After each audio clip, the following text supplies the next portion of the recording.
गे और उनकी अकल देश के काम में लगेगी। अभी वो अमेरिका को अपनी अकल बेचकर अमेरिका को आगे बढ़ा रहे हैं, फिर उनकी अकल भारत को आगे बढ़ाने में लगेगी। और एक दो भारतवासी नहीं है, 2 करोड़ हैं जो बाहर हैं। कुछ एनआरआईज हैं, कुछ पीआईओज हैं, पर्सन ऑफ इंडियन ओरिजिन और नॉन रेजिडेंट इंडियन। इन 2 करोड़ों को लाना है, क्योंकि इनकी अकल बड़ी जबरदस्त है। इनमें से कुछ भारतवासियों को मैंने गल्फ देशों में देखा जो 1970 में गए और उनकी अकल लगा के नखलिस्तान बना दिया पूरे गल्फ को। 1970 के पहले भूखे मरते थे ये गल्फ वाले। ये भारत के इंजीनियर गए, तेल निकाल दिया वहां से और तेल की सारी दुनिया के बादशाह हो गए। तो उन्हीं इंजीनियरों को वापस लाएंगे। ऐसे ही अमेरिका से लेके आएंगे सबको, यूरोप से लेके आएंगे। अपना वतन, अपनी मिट्टी, अपना पानी, अपनी हवा, अपनी खुशबू सबको पसंद आती है, लेकिन माहौल हो वापस आने का, हम बुलाएंगे उनको। टैक्स हटेंगे, वो सब आमदनी लेके भारत में आएंगे और भारत में बेईमानी भ्रष्टाचार खत्म होगा तो यहां आकर रहना भी उनको आसान होगा। तो ऐसा भारत बनाना है जिसमें सब भारतवासी लगे, गरीबी से मुक्त, भ्रष्टाचार से मुक्त, बेरोजगारी से मुक्त, हर तरह की समस्या का समाधान हम भारतवासी ही मिलके करेंगे। कोई विदेशी हमारी समस्या का समाधान नहीं करेगा। हमें अपनी अकल लगा के अपनी समस्याओं को हल करना है और उसके लिए हम सक्षम हैं। बस हम में एक ही कमी है, आत्मविश्वास की और संकल्प की। बाकी हम कुछ भी कर सकते। तो हम में आत्मविश्वास आए, संकल्प पैदा हो, इसलिए मैं आपके पास आया और निवेदन करता हूं कि आप इस लड़ाई में हमारे साथ लगिए। ये लड़ाई शुरू हुई है भारत स्वाभिमान के नाम से और इस लड़ाई की कमान एक सन्यासी के हाथ में है जिनका नाम है परम पूजनीय स्वामी रामदेव। हमारे देश में जिन आंदोलनों ने सन्यासियों को नेतृत्व दिया है वो सब आंदोलन सफल हुए। मतलब भारत में सन्यासियों ने जब जब संकल्प किया है, संकल्प पूरा हुआ है। मैं 2 उदाहरण तो देता हूं। एक थे सन्यासी समर्थ गुरु रामदास, महाराष्ट्र में। उन्होंने संकल्प किया था कि औरंगजेब की सत्ता का नाश करना, क्योंकि औरंगजेब बहुत अत्याचारी था, हिंदुओं को मुसलमान बनाता था, मंदिरों को तोड़ता था, हिंदुओं को जजिया कर देना पड़ता था। समर्थ गुरु ने संकल्प लिया कि औरंगजेब को खत्म होना ही चाहिए। तो भगवान ने वो संकल्प पूरा कराने के लिए छत्रपति शिवाजी महाराज को पैदा कर दिया इस तरह। और आप जानते हैं छत्रपति शिवाजी महाराज ने औरंगजेब की सत्ता को इतना सीमित किया कि दिल्ली वापस जाके मर गया 1707 में औरंगजेब, खत्म हो गया साम्राज्य उसका। ऐसे एक सन्यासी हुए लातूर में, लातूर यहां के नजदीक है महाराष्ट्र में, स्वामी राम तीर्थ। उन्होंने एक संकल्प लिया था, हैदराबाद की रियासत को भारत में ही रहना होगा और हैदराबाद का निजाम बोलता था मैं तो पाकिस्तान जाऊंगा। स्वामी राम तीर्थ ने कहा तुझे जाना है तू जा पाकिस्तान, रियासत तो यहीं रहेगी। और स्वामी राम तीर्थ के संकल्प को पूरा करने के लिए भगवान ने सरदार वल्लभ भाई पटेल को भेज दिया। अब परम पूजनीय स्वामी रामदेव जी ने संकल्प ले लिया है कि 258 लाख करोड़ का जो भारत का धन विदेशों में है ये वापस लाना है और देश को गरीबी, भुखमरी, बेकारी से मुक्त कराना है।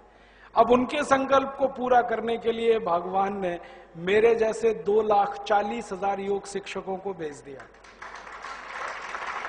और 11 लाख और आने वाले हैं। आप भी उनमें से एक हो सकते हैं। और इतनी बड़ी फौज खड़ी हो रही है धीरे धीरे कि ये काम होने ही वाला है। तो आप भी लग जाइए इस काम को पूरा करने में, काम तो होने वाला है।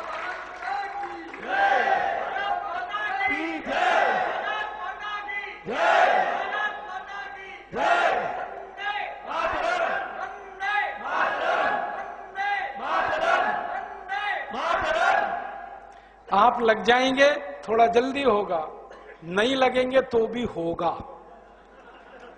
हाँ, आप गलतफहमी में मत रहना, मैं आपको विनम्रता पूर्वक कह रहा हूं। आप लग गए तो जल्दी होगा, नहीं लगेंगे तो भी होगा, क्योंकि इस काम की कमान सन्यासी के हाथ में होने वाला तो है ये। आप लग गए तो इस काम का यश आपको मिल जाएगा, नहीं तो कोई और लेने वाला है इसका यश। और आप अगर नहीं लगेंगे, जिंदगी भर अफसोस होगा आपको। आपके बच्चे आपसे सवाल पूछेंगे कि भारत स्वाभिमान का इतना बड़ा अभियान चल रहा था तो आप क्या कर रहे थे। उनके सामने आप शर्मिंदा ना हो, इसलिए मैंने न्योता दिया है कि आप भी आ जाओ इसमें। काम तो होने ही वाला है, आप लग जाओगे, थोड़ा जल्दी होगा। आप आएंगे कैसे इस अभियान में? सबसे पहली जो एंट्री होती है वो मेंबर बन के होती है। आप हमारे मेंबर हो जाओ, पहला प्रवेश आपका इसमें हो जाए। मेंबर होने के लिए एक फॉर्म बनाया हुआ है, वो आप ले लो। हमारे भारत स्वाभिमान के ये पदाधिकारी आपको फॉर्म दे देंगे। बाहर जाएंगे तो स्टॉल पे भी फॉर्म है, वो आप भर दो। फॉर्म जमा करते समय 51 रुपए दान दे देना इस अभियान के लिए, वो भी आपसे ही चाहिए। गांव में रहने वाले किसानों से 11 रुपए लेते हैं हम, शहर में रहने वालों से 51 रुपए। अगर ज्यादा क्षमता है तो कितना भी आप दे सकते हो, वो आपके ऊपर है। तो आप जो दान दोगे उसी से हमें लड़ाई लड़नी है। हमने संकल्प लिया है कि किसी भी बेईमान आदमी से करोड़ों रुपए नहीं लेंगे। अगर किसी से हम 10 करोड़ ले लें, उससे अच्छा है कि हम 1 करोड़ लोगों से 10-10 रुपए ले लें। क्योंकि जो एक आदमी 10 करोड़ देगा वो अपनी धुन बजवाएगा, और उसकी धुन पे हम नाचेंगे तो हम भी बर्बाद हो जाएंगे। जो धन देता है वो अपनी धुन बजवाता है। हमें ऐसे लोगों की धुन नहीं बजानी है। 10 करोड़ 20 करोड़ लेना ही नहीं, हमें तो 10 करोड़ लोगों से 10-10 रुपए लेने, 20 करोड़ लोगों से 2-2 5-5 रुपए लेने। इसलिए पूरे देश में हम लोग निकले हुए हैं थोड़ा थोड़ा फंड इकट्ठा करके कोष बनाना, और एक एक व्यक्ति को अभियान में जोड़कर उसका मेंबर बनाना। 5 करोड़ मेंबर हमें चाहिए इस लड़ाई को जीतने के लिए, क्योंकि सारे भ्रष्ट नेताओं की कुल संख्या 4 करोड़ है। Congress, BJP, Janata Dal, CPM, CPI, Samajwadi party, Bahujan Samaj party, Telugu Desam, सब मिलाकर 4 करोड़ है। हमें 5 करोड़ चाहिए, उनसे बड़ी रेखा हमें खींचनी है। तो ये सारे नेता हमारे सामने सरेंडर करेंगे, और इनका सरेंडर करा के इनके ही मुंह से कबूलवाना है कि मैं इतना रुपया देश के लिए करता हूं न्योछावर, मैंने लूटा, अब ये मैं देश को दे रहा हूं। वो दिन इस देश में लाना है, और नहीं करेंगे तो इन सबको बिजली के तारों से उल्टा लटकाना है, नीचे आग जलानी है और मिर्ची का पाउडर उसमें झोंकना है, फिर करेंगे ये।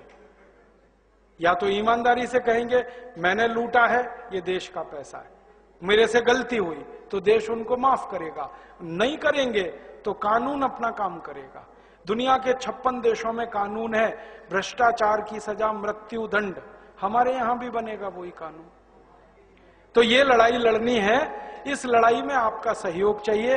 आप एक एक व्यक्ति भी हमारे साथ आएंगे तो हमारी ताकत बढ़ेगी, और इसी ताकत से हम ये लड़ाई को 4 साल में पूरा करना चाहते हैं। तो आप हमारे मेंबर बने, अभियान में शामिल हों, और व्यक्तिगत जीवन में थोड़े कुछ आप सुधार करें। जैसे अभी हमें दर्द है कि नेता विदेशी बैंकों में पैसा जमा करते हैं और देश की अर्थव्यवस्था बाधित होती है। तो आप अपने जीवन में ऐसा कोई काम ना करें जिससे देश का पैसा बाहर जाता हो। माने विदेशी कंपनियों की वस्तुएं ना खरीदें। Colgate, Palmolive, Procter and Gamble, Reckitt and Colman, Pepsi Cola, Coca Cola, Hindustan Lever, इन सब कंपनियों के सामानों का बहिष्कार करें। आप बोलेंगे पता कैसे चलेगा कौन सा सामान विदेशी कंपनियों का है? उसके लिए एक पुस्तक बनाई है, जीवन दर्शन, बाहर रखी है, आप ले जाइए, उसमें पूरी लिस्ट है क्या सामान विदेशी क्या स्वदेशी। हमेशा स्वदेशी खरीदें। दूसरा निवेदन है कि अपने जीवन में कुछ ऐसा करें जैसे सूती कपड़े ज्यादा पहने, खादी के कपड़े ज्यादा पहने, ताकि किसानों को कपास का अच्छे से अच्छा भाव मिले। अभी देश में 1% खादी बिकती है, 15 लाख लोगों को काम मिला है उससे। अगर 100% खादी बिके, 15 करोड़ लोगों को काम मिल सकता है। और आंध्र प्रदेश में सबसे ज्यादा संभावना है खादी के लिए, क्योंकि सबसे अच्छा कपास अभी आंध्र प्रदेश में ही होता है, और सबसे ज्यादा कपास भी आंध्र प्रदेश में ही होता है। तो इस आंध्र प्रदेश के किसानों के प्रति अगर आपके दिल में थोड़ा भी प्रेम है, तो इनका बनाया हुआ सूती कपड़ा जो कपास से बनता है, खादी कपड़ा आप खरीदें। खादी मिलती है आंध्र प्रदेश में, हर जगह मिलती है। आप अपने जीवन में उसको लाएं। साल में 10 मीटर भी खादी खरीदेंगे तो करोड़ों लोगों को काम मिलेगा। अभी नमूने के लिए आप चाहें तो बाहर एक खादी का स्टॉल लगा है, वो हमारे ही कार्यकर्ता हैं जिन्होंने स्टॉल लगाया। वो खादी महात्मा गांधी के गांव में बनती है, सेवाग्राम में, वहां से लेके आए हैं। आप चाहें तो 2-2, 5-5 मीटर ले जाइए। वो खादी में हजारों लोग लगे हैं रोजगार की दृष्टि से। आप खरीदेंगे, उनको पैसे मिलेंगे, उनको उत्साह बढ़ेगा। और हम चाहते हैं गांव गांव ये काम शुरू हो जाए, ताकि हर व्यक्ति जो गांव में रहता है खाली समय में चरखा चला ले, सूत बना ले, उसी से जीवन चल जाए उसका। तो आप स्वदेशी वस्तुओं का उपयोग करें, खादी ज्यादा से ज्यादा खरीदें, और बन सके तो जीवन को ज्यादा से ज्यादा भारतीयता की तरफ, स्वदेशी की तरफ लाएं, तो ये देश और महान बनेगा। एक तरफ व्यवस्था में सुधार करना है, दूसरी तरफ अपने में भी सुधार करना है। हमारी भी कुछ आदतें बहुत खराब हुई हैं। हर समय हमको इंपोर्टेड चीज चाहिए। क्यों चाहिए? जब सब चीजें भारत में बनती हैं तो इंपोर्टेड की जरूरत क्या? हम अपने में भी सुधार करें और देश के तंत्र में भी सुधार करें। दोनों स्तर पर यह काम होगा। यही भावना के साथ आपका आभार व्यक्त करता हूं, धन्यवाद देता हूं। आपने बड़े धीरज से मुझे सुना, और भी दूसरे लोगों को अगर आप ये बातें सुनाएंगे तो मैं बहुत बहुत आपका आभारी रहूंगा। जो बातें मेरी आपको बहुत अच्छी लगी हों उन्हें तुरंत बाहर जाकर लोगों से कहना, और जो बातें आपको मेरी खराब लगी हों उनको यहीं छोड़कर चले जाना। मैंने आपका थोड़ा समय बहुत लिया, 3.5 घंटे से मैं बात कर रहा हूं, आप यहाँ बैठे हैं। मैं आपको हृदयपूर्वक प्रणाम करता हूं, और किसी के कुछ सवाल हों तो मैं यहाँ पर हूं, व्यक्तिगत रूप से आप मुझे पूछ सकते हैं। बहुत बहुत धन्यवाद, बहुत बहुत आभार।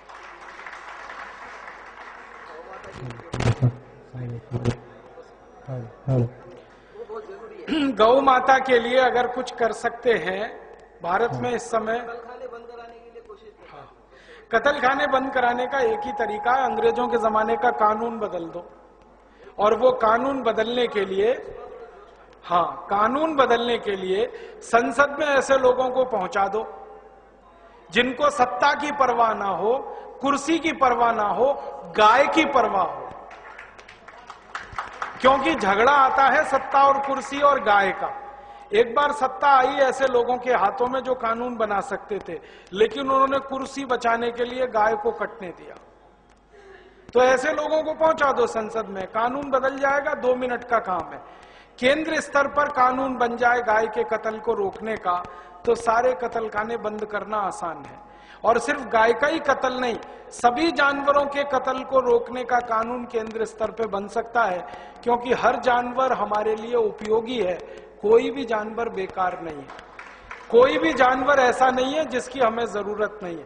जानवरों को शायद हमारी जरूरत इतनी नहीं है, हमको जानवरों की बहुत ज्यादा जरूरत है। उनकी जिंदगी रहे तो हमारी जिंदगी चले, इसलिए जानवरों को तो बचाना ही पड़ेगा, और उसके लिए भी कानून बदलना ही पड़ेगा। बहुत धन्यवाद।